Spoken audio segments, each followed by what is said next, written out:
Olá, querido professor, professora que nos assiste, seja muito bem-vindo ao nosso canal, seja muito bem-vindo a mais uma pré-aula da Escola Bíblica.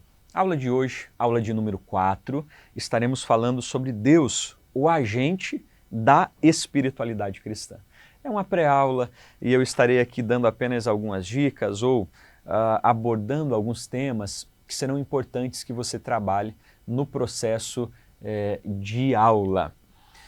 Querido professor, o que você estará abordando dentro desta lição? Olha só, dentro do objetivo, ressaltar a verdade que Deus é o agente primário ou a fonte da vida cristã. Ele é o doador da vida.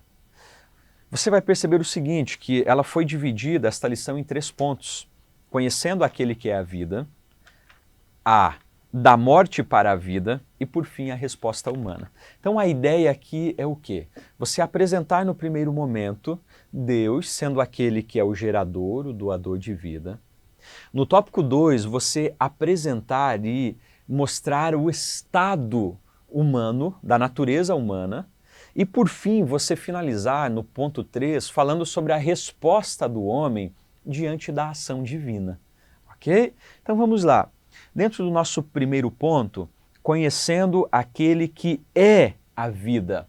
Aí você vai perceber que 1.1, a necessidade humana de conhecer Deus. E aí existem 2 falas aqui na lição. Uma do Blaise Pascal vai dizer o seguinte: há no homem um buraco na forma de Deus. E outra do Fyodor Dostoiévski, quando ele diz: há no homem um vazio do tamanho de Deus.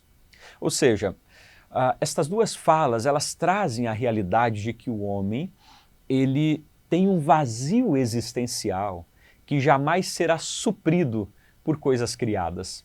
E o homem busca suprir esse vazio a partir das criaturas. Então o homem vai ao shopping, compra inúmeras coisas, ou agora dedica a sua vida aos esportes, ou dedica a sua vida ao poder, ao dinheiro. E tudo isso nada mais é do que uma busca incessante e inconstante de satisfazer o vazio da sua alma. O grande problema é que esse vazio ele somente será satisfeito com a presença de Deus. Se este vazio é do tamanho de Deus, é somente o Senhor que terá a possibilidade de preencher esse vazio. Então, dentro deste primeiro subponto, 1.1, é importante que você apresente a realidade deste vazio existencial e a possibilidade de ser satisfeito apenas em Deus. Aí no 1.2, a impossibilidade de conhecer a Deus plenamente. O que nós vamos trabalhar aqui? Existem alguns textos que estão na nossa lição e apresentam-nos, primeiro, a realidade de que é impossível o homem conhecer Deus plenamente.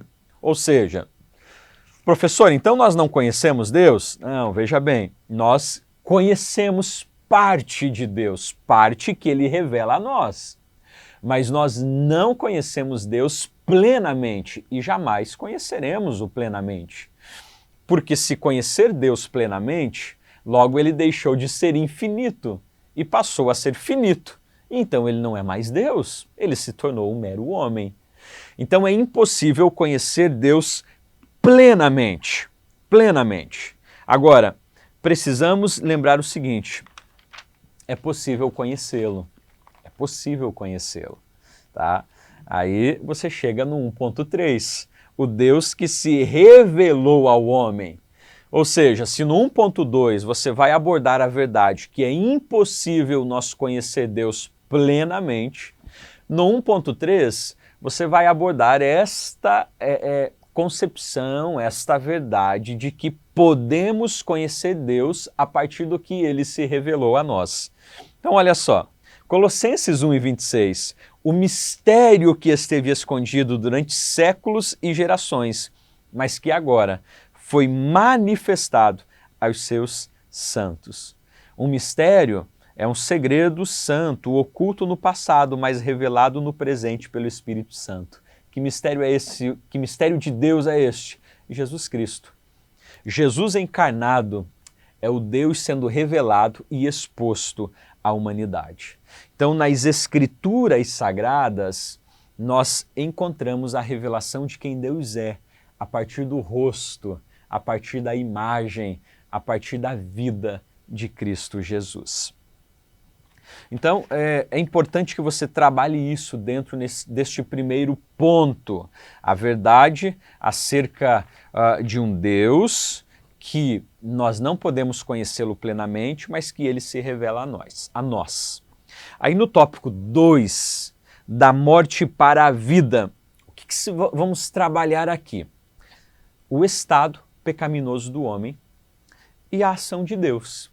Importante trabalharmos isso. Então, 2.1, o estado de morte do homem. O que nós podemos trabalhar aqui na sala de aula? A nossa realidade até que o Senhor nos alcançou ou nos encontrou. Qual era o nosso estado até sermos alcançados por Deus? E aí veja, os textos estão aqui: morto para com Deus, filho da ira, filhos da desobediência, filhos deste mundo, herdeiros da natureza pecaminosa. Por que é importante você frisar neste ponto o estado pecaminoso e de morte do homem?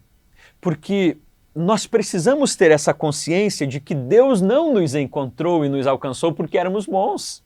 Não, mas o nosso estado era um estado de pecaminosidade, um estado de morte, de inimizade para com Deus. Este é o nosso estado. 2.1. 2.2, vamos abordar o quê? Deus sendo o doador de vida. Gente, aqui você pode ler Efésios 2 e 1, Efésios 2 e 2, 2 e 3, 2 e 4, 2 e 5, 2 e 6, até Efésios 2 e 10. E você vai perceber a realidade do quê? Paulo está apontando para um Deus que vem ao homem e concede vida. Então, o tópico 2.2 e o 2.3 você pode unir. Por quê? Porque você tem um Deus que vem até o homem, concede vida a esse homem.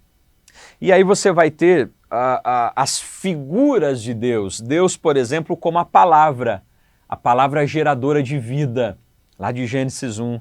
Deus sendo comparado à luz que expõe as trevas e que nos possibilita uma caminhada. Você tem aí Deus sendo comparado ao sopro, ou seja, ao sopro de vida, e Deus sendo comparado à água ou alimento, falando sobre aquilo que é necessário para que o homem viva. Ou seja, dentro deste tópico 2, você vai apresentar o quê? Primeiro, o real estado do homem, o estado de pecaminosidade e morte, e no 2.2 e 2.3, Deus sendo o agente de vida do homem. Ou seja, não é o homem que consegue dar vida ao outro homem, ou o homem dar vida a si mesmo, mas é Deus que dá vida ao homem. Perceba, você só veio ao mundo porque um casal, a partir da relação sexual, gerou você. Você por si só não conseguiria passar a existir. É exatamente esta realidade que precisamos trabalhar. Eu por si só não posso dar vida a mim mesmo porque estou morto. Mas como Paulo disse em Efésios 2, Deus, sendo rico em amor e misericórdia, nos deu vida. Nos deu vida. E aí ele vai dizer, olha, é pela graça, mediante a fé. É Deus o agente da vida espiritual do homem. E aí nós chegamos no tópico 3. Tópico 3, você vai perceber o seguinte, aqui é a resposta humana. Se Deus é aquele que é o doador da vida, é o que tem a iniciativa, em contrapartida é necessário a resposta humana. E aí veja, no 3.1, todo chamado exige uma resposta. O que você vai trabalhar aqui? Às vezes há uma compreensão de que existe um estado de neutralidade. Existem aqueles que são contra o Senhor, aqueles que são a favor e aqueles que, assim, não são contra, mas também não são a favor. Isso não existe nas Escrituras Sagradas. João 3,18, quem nele crê não é condenado, mas o que não crê já está condenado. Ou seja, existem os que crêem e os que não crêem, aqueles que pertencem e os que não pertencem. Então veja, a ação de Deus exige uma resposta humana. E esta resposta, ela será positiva ou negativa. Não existe neutralidade. Neutralidade não é opção para aqueles que são chamados pelo Senhor. Então trabalhe esta questão. E aí o 3.2 é exatamente o quê? Respondendo positivamente. Dentro deste ponto, que você pode abordar a temática do crer. O que é o crer? Olha só, o crer não é confiança às cegas, mas é confiança certa. Eu sei em quem tenho crido. 2 Timóteo 1:12. Perceba o seguinte, o crer é uma ação do homem à ação que Deus já realizou. É uma resposta. É uma resposta. Então você pode aqui frisar muito bem a verdade de que a resposta ou a ação do homem é uma resposta à ação de Deus, ao convite de Deus. Tá bom? Então, toda a nossa ação em crer nada mais é do que uma resposta ao chamado de Deus para conosco. E aí o 3.3 é importante que você frise aqui, mantendo-se no trilho. O que vamos trabalhar? É possível viver de forma impecável, cumprindo as orientações divinas e mesmo assim ser reprovado pelo Senhor? Olha só, lance essa pergunta para os seus alunos. E trabalhe que de fato sim é possível. Basta olharmos para a igreja de Éfeso, uma igreja que doutrinariamente era perfeita, uma igreja que procurava produzir bons frutos sociais, era respeitada, perseverante, havia sofrido inúmeras investidas de Satanás e manteve-se fiel sob pressão, porém foi reprovada pelo Senhor. Reprovada pelo Senhor. Por quê? Porque eles amavam o Senhor, mas não amavam de todo o coração. Então, o julgamento que foi realizado para com esta igreja foi um julgamento afetivo. Aqui é importante nós trabalharmos com os nossos irmãos a verdade de que eu posso nascer de novo, ser uma nova criatura, mas começar a desviar-se do trilho que o Senhor estabeleceu para mim. E aqui, então, surge a importância, a necessidade, a realidade de vivermos uma vida que agrade ao Senhor, uma vida que possibilite que estejamos no trilho da sua palavra. A conclusão, entramos em uma sala onde a reunião já iniciou na eternidade. Somos meros coadjuvantes neste processo divino. A espiritualidade tem muito mais a ver com o que Deus fez e faz do que com o que nós realizamos. A nossa espiritualidade não é meramente resultado do nosso esforço, mas do trabalho de Deus em nós por meio do seu Espírito e das Escrituras. Ou seja, professor, não devo fazer nada? Devo cruzar os meus braços? Não, nós respondemos, mas nós respondemos ao chamado de Deus. Todas as nossas ações de oração, de consagração, de leitura bíblica, elas são importantes e elas exigem um esforço nosso. Mas este esforço, esta postura, é uma resposta àquilo que Deus fez e continua fazendo na nossa vida. Precisamos ter a consciência de que Deus é o agente primário da nossa vida de fé.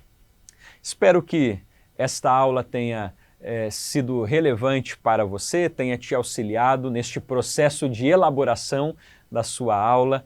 Que Deus te abençoe, que você tenha uma ótima aula e que Cristo te dê muita sabedoria para que você aplique de forma certa os ensinos que estão contidos nas Escrituras Sagradas. Que Deus te abençoe e até o nosso próximo encontro.